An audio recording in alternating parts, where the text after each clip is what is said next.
श्री शिवाय नमस्तुभ्यम। हर हर महादेव। स्वागत है आपका हमारे चैनल वास्तविक जानकारी पर। दोस्तों, आप सभी लोग जानते हैं कि 21 जुलाई 2024 को है गुरु पूर्णिमा। दोस्तों, गुरु पूर्णिमा का जो दिन होता है वो हम सभी लोगों के लिए बहुत ही ज्यादा खास होता है, क्योंकि दोस्तों ये दिन गुरुओं का होता है। जो भी हमारे गुरु होते हैं उनका होता है। पर दोस्तों, ये बात आप सभी लोग जानते हैं कि हमारे जो सबसे बड़े गुरु हैं वो है भगवान शिव। और गुरु पूर्णिमा के दिन हमें भगवान शिव जी के लिए कुछ तो ऐसा करना चाहिए जिससे कि वो प्रसन्न हो और उनका आशीर्वाद हम पर भर, क्योंकि उस दिन गुरु पूर्णिमा रहेगी। जब हमारे गुरु हम पर आशीर्वाद करेंगे तभी तो हमारे काम बनेंगे, तभी तो हमारी मनोकामना पूर्ण होगी, तभी तो हमारी दुख और समस्या दूर होगी। तो इसीलिए दोस्तों, हम आपको इस गुरु पूर्णिमा पर किए जाने वाले कुछ ऐसे उपाय बताएंगे जिन उपायों में से अगर आप कोई एक भी उपाय कर लेते हो तो भाई आपकी जो भी मनोकामना होगी, जो भी दुख और परेशानी होगी, आपको उससे छुटकारा जरूर मिलेगा, मनोकामना भी पूर्ण जरूर होगी। साथ ही में भगवान शिव जी का भी आपको आशीर्वाद प्राप्त होगा और आपके जो गुरु हैं उनका भी आपको आशीर्वाद प्राप्त होगा। दोस्तों, बहुत सारे लोग ऐसे होंगे जिनके गुरु पंडित प्रदीप मिश्रा जी भी होंगे।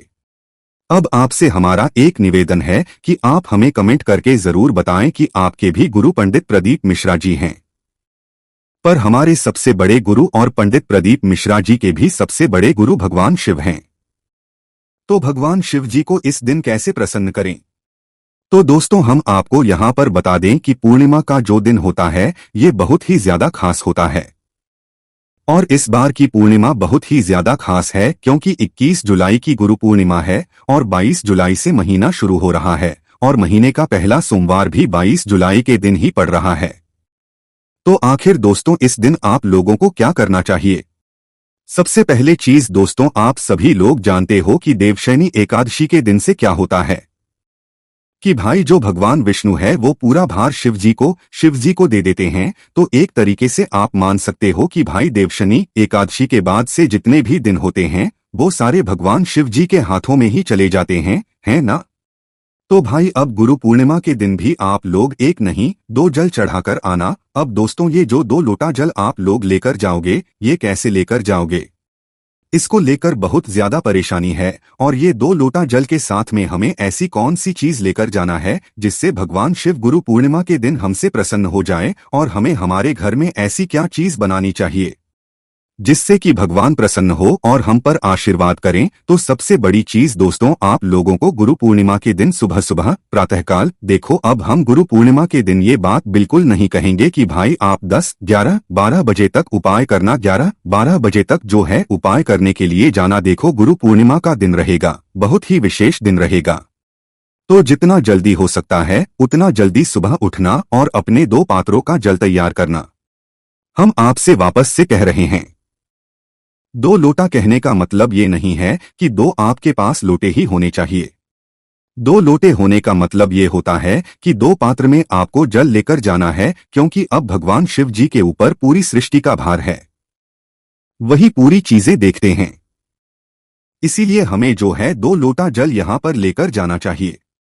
और दोस्तों, हम आपको इसका एक और बता देते हैं कि आप सभी लोग जानते हो कि सावन के महीने में कितने भक्तगण जो हैं कावड़ लेकर जाते हैं, और वो कावड़ भी कैसे होते हैं? 2 पात्रों में होते हैं। हमेशा आपने 2 जगह पात्र देखे हैं, बीच में डंडा होता है और दोनों साइड एक एक पात्र टंगा हुआ होता है, या एक से ज्यादा भी होते हैं पर वो 2 साइड ही होते हैं। तो 2 पात्र आप एक तरीके से मान सकते हो। तो दोस्तों, वही चीज यहाँ पर भी होती है। आप जो 2 कलश या 2 पात्र अपने घर से लेकर जाते हो वो कावड़ के रूप में ही होते हैं, और जब आप उन्हें शिव जी के मंदिर में जाकर चढ़ाते हो तो वो कावड़ के रूप नहीं, अगर आप अपने मन में कावड़ का भाव रखकर लेकर जाओगे तो सी बात है कि वो कावड़ का ही जल आप लोगों के लिए मतलब भगवान शिव जी मान लेंगे। तो करना क्या है, सबसे पहले आपको जो है अपने घर से 2 लोटा जल यहाँ पर तैयार करना है। 2 लोटा जल मतलब कि 1 लोटा अगर आपके पास है तो 1 लोटा जल भर लो, और अगर दूसरी कटोरी है या कोई और दूसरा पात्र है तो उसे भर लो। और दोस्तों, जो 2 पात्रों का आप जल लेकर जाओगे ये आप एक के ऊपर एक रखकर लेकर जाओगे, अलग अलग दोनों हाथों में रखकर नहीं लेकर जाओगे, ठीक है? जैसे कि आपने घर से जो है जल भरा, अब ये जल कहाँ से भरोगे? दोस्तों, ये जो जल है ये आप अपने ही घर के परिंदे से भरोगे। दोस्तों, आप लोगों को शायद याद होगा, पंडित जी ने एक बार मिट्टी के जल वाला उपाय भी यहाँ पर बताया हुआ था। तो दोस्तों, अगर आपके घर में अभी भी मटका रखा हुआ है या मिट्टी के पात्र का जल अगर आप लोग ले सकते हो तो भाई वो वाला जल लोगे तो और अच्छी बात है। उस जल को लेने के लिए दोस्तों आप लोगों को एक दिन पहले मतलब गुरु पूर्णिमा के एक दिन पहले की जो रात्रि होगी, उस रात्रि में किसी भी एक मिट्टी के पात्र में इतना जल भरना है कि वो आपके दो पात्रों के अंदर आ जाए। कोई भी एक मिट्टी का पात्र या मटके के अंदर जो है आप लोग जल भरकर रात्रि में रख देना है ना। और उसे कहाँ पर रखना है? अपने ही घर के रसोई घर में परिंदे के पास में रखना, क्योंकि वहाँ पर आपके पितरों का स्थान होता है और वहीं से जल भरकर हमें ले जाना होता है ना। तो भाई मिट्टी के पात्र का आप लोग जल रख देना और उसे पूरी रात भर रखे रहने देना। गुरु पूर्णिमा के दिन जैसे ही आता है सुबह सुबह आप लोगों को उस मटके से जो है आप लोगों को जल निकालना है, या मिट्टी का जो भी पात्र है जिसके अंदर आपने जल रखा हुआ है वही उस पात्र को जो है उस पात्र में से अपना जो जल है वो निकाल लेना है। मिट्टी का पात्र लेकर नहीं जाना के पात्र के अंदर से जल निकालना है और अपने जो दो पात्र है जिन्हें आप भगवान शिवजी के मंदिर लेकर जाना चाहते हो उनके अंदर भर लेना है। जैसे कि एक लोटा है तो भाई एक लोटा भर लो, दूसरा जो भी पात्र है वो भर लो, दो लोटा अगर आपके पास है तो भाई दोनों लोटा के अंदर वही जल भर लो है ना। और जिनके पास भाई मिट्टी का जल नहीं है भाई वो सादा भी जल ले सकते हैं। अपने घर में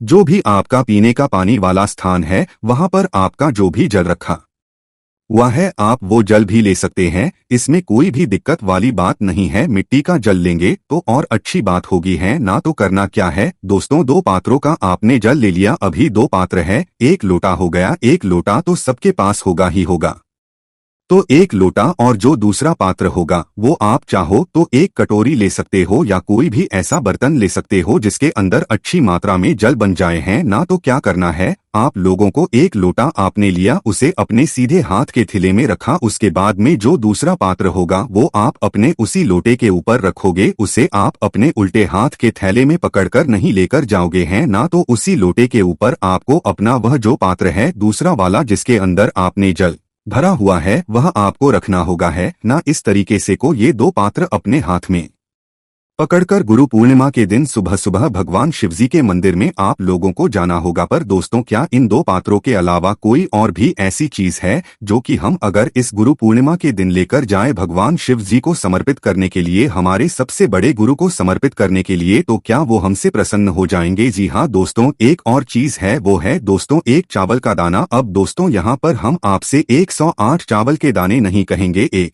चावल का दाना भी अगर आप इस दिन लेकर जा सको तो बिल्कुल लेकर जाना। बेलपत्र या जो भी होती है वो आपकी अपनी मर्जी है, लेकर जाना चाहो तो चले जाना। पर एक चावल का दाना कम से कम आपके पास समय नहीं है, कुछ नहीं है, तो अपने ही घर के रसोई घर से एक चावल का दाना मात्र आप लोग उठा लेना। कितना? मात्र एक चावल का दाना है ना। एक चावल का दाना उठाकर अपने पास में रख लेना और रखकर क्या करना है, अपने ही घर के पास में जो शिव मंदिर हो, जहां पर शिवलिंग विराजित हो, शिवालय हो, वहां पर आप लोगों को पहुंच जाना है। वहां पर पहुंचकर क्या करना है, सबसे पहले भगवान के चौखट की रज को अपने माथे पर लगाना या वहां पर माथा टेकना। मंदिर के अंदर प्रवेश करना है और प्रवेश करने के बाद आपको भगवान के दर्शन करते हुए शिवलिंग के पास में आपको आ जाना है। शिवलिंग के पास में जैसे ही आते हो तो सबसे पहला काम आपका यहाँ पर जल चढ़ाने का होता है। उस एक चावल के दाने को आप थोड़ा अलग से रखना, उसे घुमा मत देना। तो क्या करना है, आप जो एक के ऊपर एक अपने पात्र रखकर लेकर आए हुए होंगे तो ऊपर वाला जो पात्र है उसे आप लोग अपने उल्टे हाथ की हथेली में पकड़ लेना और अपने दोनों हाथों में एक एक पात्र रख लेना जिसके अंदर आपने जल भरा हुआ है। अब करना क्या है दोस्तों, अब यही जल आपको शिवलिंग पर चढ़ाना है। अब ये जो जल है ये एक एक पात्र से नहीं चढ़ाना है, आपको दोनों पात्रों से एक धारा से एक साथ जल चढ़ाना है। तो करना क्या है दोस्तों, अब आप लोगों को जो है शिवलिंग के ऊपर अपने दोनों पात्रों को एक दूसरे के आमने सामने कर लेना है। अभी जल चढ़ाना शुरू ही करना है, पहले एक दूसरे को आमने सामने जो है अपने दोनों पात्रों को कर लो। कहने का मतलब है अपने दोनों हथेलियों को एक दूसरे के आमने सामने कर लो। उसके बाद में अपने दोनों पात्रों से एक धारा से एक साथ जल चढ़ाना आप लोग शुरू करो, जो कि शिवलिंग के ऊपर आपको जल चढ़ाना है। और जल चढ़ाते समय आप श्री शिवाय नमस्ते मन ही मन बोलते रहो या बोलते रहना है, ना किसी भी एक मंत्र का आप लोग जाप करते रहना, श्री शिवाय नमस्ते बोलते रहना। अब दोस्तों जैसे ही आप लोगों का वह जो जल है वह चढ़ जाता है, जल चढ़ने के बाद दोस्तों अब आपको निकालना है अपना वह एक चावल का दाना। ठीक है, एक चावल का दाना निकलने के बाद क्या करना है, आप लोगों को इस चावल के दाने को बिना कुछ बोले भगवान शिवजी की शिवलिंग पर समर्पित करना है।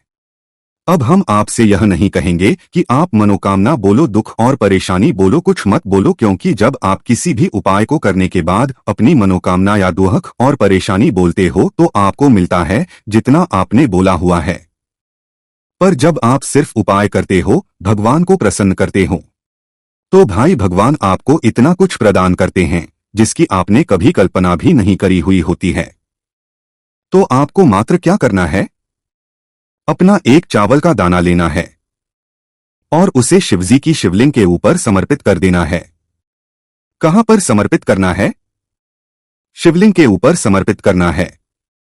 अब जिसको भाई अपनी मनोकामना बोलना है तो वो है चावल का दाना समर्पित करने के बाद आप बोल सकते हो, जिसको नहीं बोलना है भाई वो भगवान के सामने बैठकर 2 मिनट श्री शिवाय नमोस्तुभ का आप लोग वहीं पर कर जाप कर लेना है। ना जाप करने के बाद भगवान को धोख देकर वहां से उठ जाना और आपका ये 2 लोटा जल वाला उपाय इस गुरु पूर्णिमा के दिन पूरा हो जाता है, जिससे भगवान शिव आपसे प्रसन्न होंगे। ठीक है, अब दोस्तों बात आती है कि आपको अपने घर में ऐसी क्या चीज बनानी है इस गुरु पूर्णिमा के दिन और क्या करना है ऐसा जिससे कि भगवान प्रसन्न हो। तो सबसे पहली चीज दोस्तों, आप सभी लोग जानते होंगे कि पूर्णिमा के दिन सत्यनारायण भगवान की कथा होती है। तो भाई जो लोग सत्यनारायण भगवान की कथा करा सकते हैं भाई वो लोग कथा जरूर कराना, क्योंकि इससे आपके घर में सुख और शांति बनी रहती है, साथ ही में का आशीर्वाद भी सदैव आपके ऊपर बना रहता है।